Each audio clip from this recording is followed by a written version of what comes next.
Bonjour à toutes et à toutes, j'espère que vous allez bien. Alors, je suis Tania de la Passerelle et aujourd'hui, j'ai le plaisir de recevoir Stéphanie qui va nous parler d'un sujet un peu encore tabou malheureusement, le deuil périnatal. Bonjour Stéphanie. Bonjour Tania, bonjour à tous. Donc j'ai 44 ans, je suis maman de deux petits garçons, 7 ans et 3 ans, et d'un petit ange qui s'appelle Léa et qui nous a quittés en janvier 2016. D'accord. Merci beaucoup pour la présentation Stéphanie. Alors déjà, merci vraiment de pouvoir en fait me permettre de t'interviewer sur ce sujet qui touche malheureusement encore trop de personnes. C'est un sujet qui est tabou par la société. Je pense que c'est peut-être plus par maladresse qu'autre chose. Et c'est important pour moi de pouvoir donner la parole et de pouvoir justement faire un podcast sur le sujet parce que beaucoup de personnes sont concernées. Certaines en parlent, d'autres n'en parlent pas du tout. Donc c'est important, voilà, de pouvoir un petit peu partager ton expérience, partager ce que tu as vraiment envie de dire pour ben justement libérer la parole et aussi permettre aux personnes qui sont dans la même situation que toi ou qui l'ont été de pouvoir se dire qu'elles ne sont pas toutes seules. Clairement, ça sera comment dire, un enregistrement qui va être assez libre. Il y aura des petites questions qui vont te guider, mais l'idée, c'est vraiment que tu nous partages ce que tu as envie de partager et on respectera justement donc l'anonymat et on respectera ce que tu n'as pas envie de dire. D'accord? Ça te convient, Stéphanie? Parfait Tania, merci beaucoup. De rien. Alors, est-ce qu'on peut dire de quelle région tu viens ou pas? Oui, bien sûr, je viens de la Marne et de Châlons-en-Champagne. D'accord, ok. Donc, j'ai entendu que tu avais deux enfants et une petite Léa, maman, donc c'était maman ange. Ils ont quel âge, Oui, tes c'est ça. loulous, les deux grands?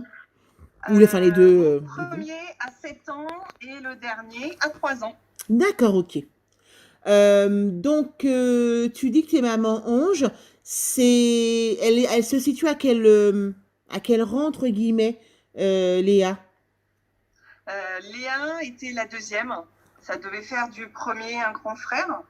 Et elle est née le 5 janvier 2016 et elle s'est envolée le 17 janvier 2016. D'accord, ok.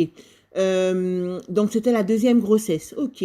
T'étais Oui, suivie par un gynécologue en particulier ou par une sage-femme? non, j'ai été suivie par un gynécologue Mhm. euh, pendant toute la grossesse qui, selon lui, alors voilà, on n'a aucun moyen de revenir en arrière et je ne veux pas, tout s'est très bien passé. Sauf que voilà, on en parlera. Léa, quand elle s'est envolée à cause d'une maladie. Et, je sais pas, j'y vais maintenant. Oui, vas-y, vas-y. Ouais. Vraiment comme tu le Donc, sens. Vas-y, voilà. vas-y. Ouais. Donc en fait, quand Léa est née, tout s'est très bien passé.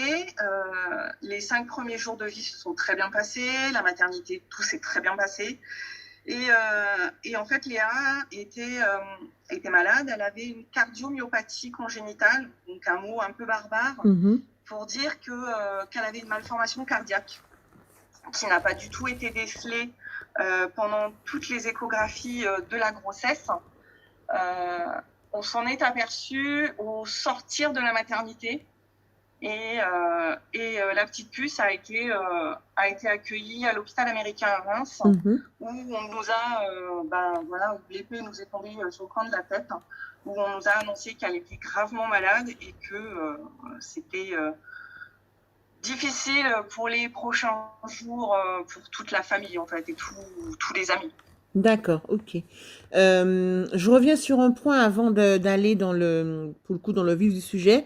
Euh, Il n'y a pas eu d'alerte, donc tu as vraiment eu une grossesse sereine, une grossesse entre guillemets classique avec tout ce qui est avec les examens médicaux obligatoires. Est-ce que par rapport à l'âge que tu avais quand tu étais enceinte de Léa, il y avait comment dire, des examens particuliers qui ont été faits de par ton âge, ta situation physique? Est-ce qu'il y a des choses qui ont été faites en plus par rapport à un cursus classique de suivi de grossesse ou pas?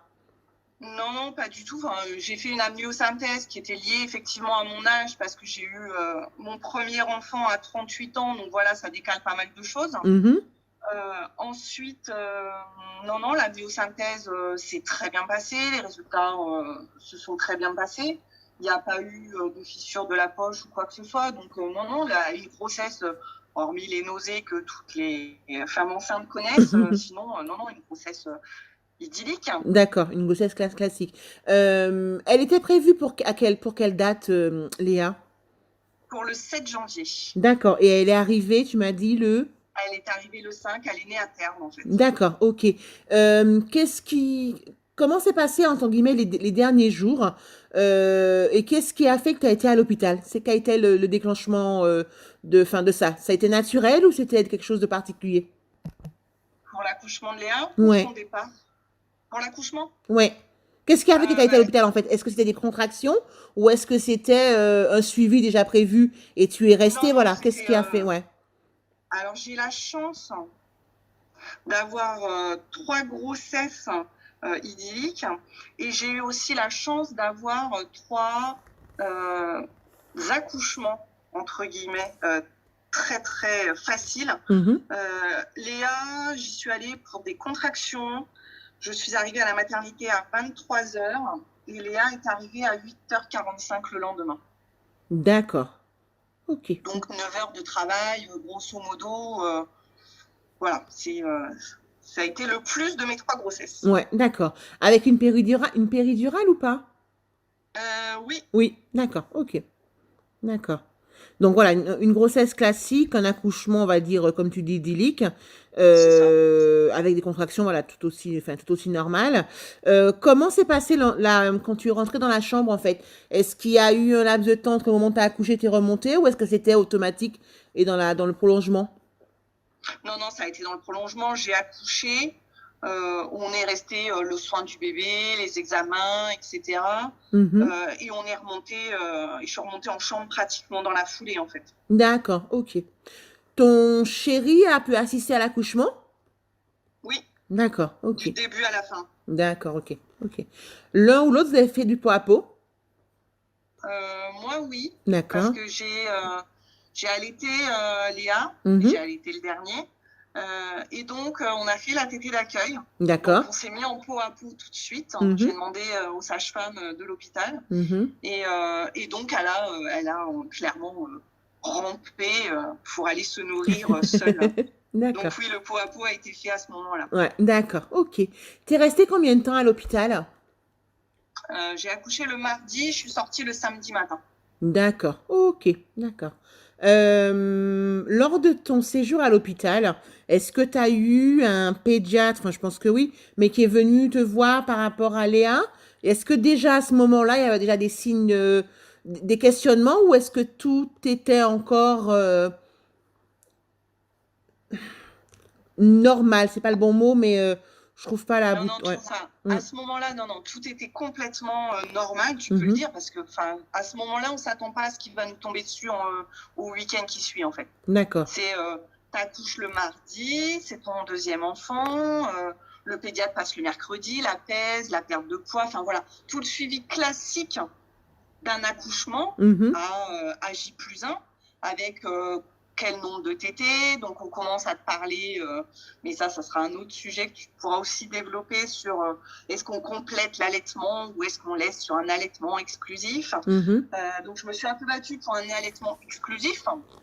Je ne voulais pas entendre parler de complément. Donc, Ouais. voilà, on était sur un processus de poids, de réception, de motricité, de tout ce qui est suivi normalement après un accouchement, en fait. Et D'accord. chaque jour jusqu'à la sortie, et la sortie a été validée parce que elle et moi étions en bonne santé. D'accord. Ok.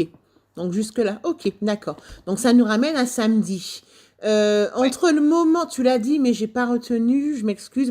Entre le samedi et le moment où il y a eu, entre guillemets, la première inquiétude ou alerte ou la première chose que tu t'es dit, tiens, il y a quelque chose qui ne va pas. Est-ce que tu as eu cette alerte-là ou est-ce que tu l'as subi?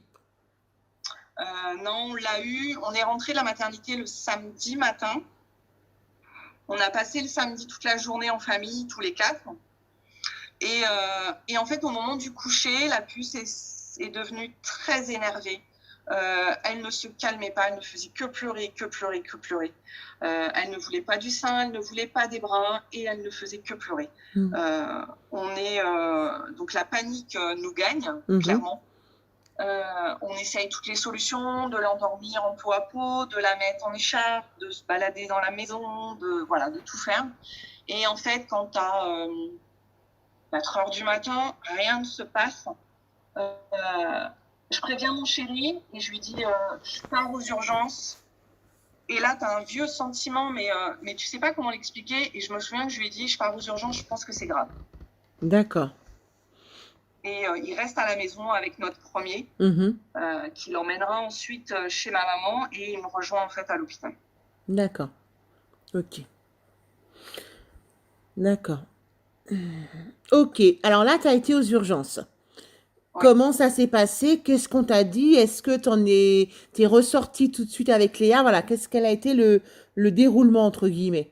Alors après, petite précision, si à un moment donné tu veux t'arrêter dans l'interview, tu le dis, hein, Stéphanie, il n'y a pas de... Oui, il n'y a pas de D'accord? souci. Ok. Ouais, je pense que ça va falloir que ça sorte que d'un coup. Si je m'arrête, je ne repartirai pas. D'accord.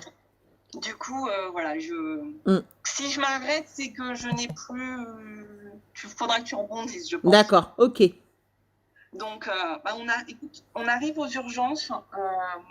Alors, malgré tout, et je ne sais pas s'il y aura des infirmières, des aides-soignants qui écouteront, ils ont, à Chalon, on a beau dire, on a été reçus, mais avec une bienveillance que j'ai très rarement vue dans les hôpitaux. Mhm. Alors, est-ce que c'est parce que c'est une petite puce qui a 5 jours de vie? Est-ce que je ne sais pas?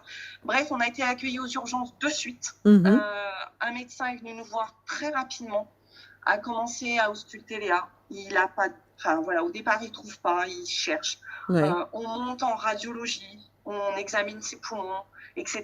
Et voilà, et ça le travaille vraiment, vraiment, vraiment. Il appelle la pédiatre de garde. Et donc, on passe en urgence, on passe le couloir et on part en urgence pédiatrique, toujours sur l'hôpital de Châlons. Mhm. Et là, en fait, on m'emmène ma puce et puis j'attends dans le couloir. Donc là, le plus long est d'attendre, effectivement. Ouais. Je rappelle mon chéri en lui disant, écoute, viens, je pense que ça va pas aller. Et donc, la pédiatre qui était là me dit, votre petite puce est en train de faire une crise cardiaque. D'accord. Et donc là, je vois ma petite puce de 5 avec des fils de partout. Et elles essayent de faire repartir son petit cœur. Et dans les 10 minutes qui suivent, on annonce qu'elle va être transférée à l'hôpital américain. Mhm. Parce que c'est très très grave. D'accord. Entre-temps, elles ont réussi à attraper un échographe, mais vraiment de petite taille, parce que de cet âge-là, c'est pas facile. On fait une échographie de son cœur et en fait, à ce moment-là, on commence à avoir un peu plus de billes, entre guillemets, en disant il y a un souci et c'est vraiment un souci au niveau de son cœur. D'accord. Donc là, c'est panique à bord. Hein. La puce part en ambulance dans une coque protégée, etc. Mon chéri arrive, on part tout de suite, on suit l'ambulance, attente quand tu arrives à l'hôpital américain, parce qu'ils doivent lui faire tous les tests nécessaires, tous les examens nécessaires. Donc, longue période d'attente, et puis on te passe un coup de fil et on te dit, bon, vous pouvez revenir. Et puis là, tu te retrouves dans une pièce, alors que c'est un jour euphorique d'avoir accouché. Tu te retrouves dans une pièce avec un professeur en cardiomyopathie pédiatrique, une neurologue, 2 infirmières, mon chéri et moi. Et en fait, on nous annonce donc la malformation cardiaque de Léa. Pour faire simple, elle n'a pas de paroi qui isole son ventricule droit et son ventricule gauche. D'accord, ok. On apprendra à ce moment-là que les bébés ont donc je sais plus, ça doit être la membrane, ça doit être ça. Voilà. La membrane qui est entre le ventricule gauche et le ventricule droit se solidifie. Alors, excusez-moi pour tous ceux qui sont dans le milieu médical, mais je parle avec mes mots à moi, je ne suis pas scientifique. Et j'ai occupé pas mal de choses, j'ai gardé juste l'essentiel. Cette membrane se solidifie, je vais l'appeler comme ça, entre le 5e et le 12e jour de vie. D'accord, ok. À partir du moment où, en fait, Léa avait encore ce petit raccord entre les 2 pompes tout allait très bien. Mhm. Et à partir du moment où ce petit canal s'est bouché, et qui est complètement logique en cas de formation normale, Ouais. ça pose pas de souci, sauf qu'elle avait une malformation, et donc une fois que le canal s'est bouché, eh bien voilà, elle était en crise cardiaque parce qu'elle ne pouvait plus respirer Ouais. correctement. D'accord, ok. D'accord. Tu peux me rappeler le nom de la maladie, s'il te plaît, Stéphanie? Cardiomyopathie congénitale. D'accord, ok. D'accord. Ok. D'accord. Donc, on va dire que la nouvelle est tombée. Quel a été après le processus, entre guillemets, entre le moment où vous avez accueilli cette nouvelle, j'y pas encore accepté, mais vraiment entendu en tout cas cette nouvelle, et puis ben, le moment où, voilà, où tu as dû ben, dire adieu à ta petite Léa en fait. Il s'est écoulé beaucoup de temps, il y a eu des accompagnements, il y a eu des choses. Comment ça s'est passé vis-à-vis de, voilà, de l'équipe médicale et puis vous, voilà, quelle a été la suite entre guillemets? Le dimanche soir, donc elle est prise en charge et on a la réunion donc avec les professeurs et la neurologue qui nous explique que alors les enfants sont touchés plus que l'on ne croit, c'est aussi un tabou, mais que ça s'opère. C'est une opération lourde parce que c'est une opération cardiaque. Mais à ce moment-là, le dimanche soir, on peut encore, entre guillemets, la sauver. Voilà. Ça va être long, ça va être lourd, mais on peut y arriver. D'accord. Donc on rentre à la maison en se disant, voilà, on y est. Mhm. Le lendemain, on y retourne et on emmène notre fils voir sa petite sœur malgré tout, parce que lui, il veut la voir, parce que lui, il comprend pas, hein, on lui a retiré. C'est clair. Donc il la voit. Et en fait, au moment où on repart, Léa fait des convulsions. Et son état, en fait, va empirer de plus en plus. D'accord. Et les convulsions vont entraîner scanner, IRM, etc. etc. Donc, réunion avec tout ce collège d'experts le lundi soir, Ouais. où on nous annonce que le protocole médical veut que la décision ne soit pas prise de suite. Il faut qu'on ait tous les faits en main. Il faut qu'on ait tous les résultats d'examen. Ouais. Mais qu'à partir du moment où les convulsions ont touché toutes les cellules psychomotrices et neuronales, ça va être... Alors, enfin, voilà, c'est très compliqué. Ça va être compliqué. Mais en gros, ma puce ne pourra plus, même en grandissant, manger seule, courir, jouer, rire, vivre. Il faudra qu'elle soit attachée à une machine. D'accord. Donc, quand on sort de là avec mon chéri, on se dit, bon, ben, enfin, implicitement, pardon, la décision est prise déjà. Oui. On sait très bien, même si on a mal, que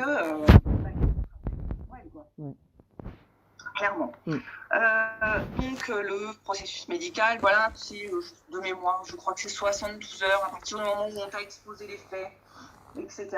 Donc, le jeudi, on se revoit avec l'équipe médicale. Ouais. Pendant tout ce temps, Léa ne souffre pas, elle est en coma artificiel, elle est branchée de partout, on peut la voir, enfin, on la voit toujours, on la prend dans nos bras. À partir du jeudi, donc, réunion avec le collège médical qui nous dit, voilà, on va procéder à l'arrêt des soins, on va l'accompagner tout doucement pour qu'elle s'endorme à son rythme. D'accord, ok. Et donc, on rentre à la maison, on vit avec son téléphone sous l'oreiller, et le samedi matin, l'équipe nous appelle en disant, voilà, tout ça y est, tout est programmé, elle est toujours en coma artificiel, sauf qu'on arrête de lui donner des médicaments qui la maintiennent en vie. Ouais. En gros, c'est le dernier jour si vous voulez lui dire au revoir. D'accord, ok. Et donc, on va effectivement lui dire au revoir. J'irai même lui dire au revoir avec ma soeur, ma belle-sœur et ma belle-maman, parce que voilà, c'est pas que nous.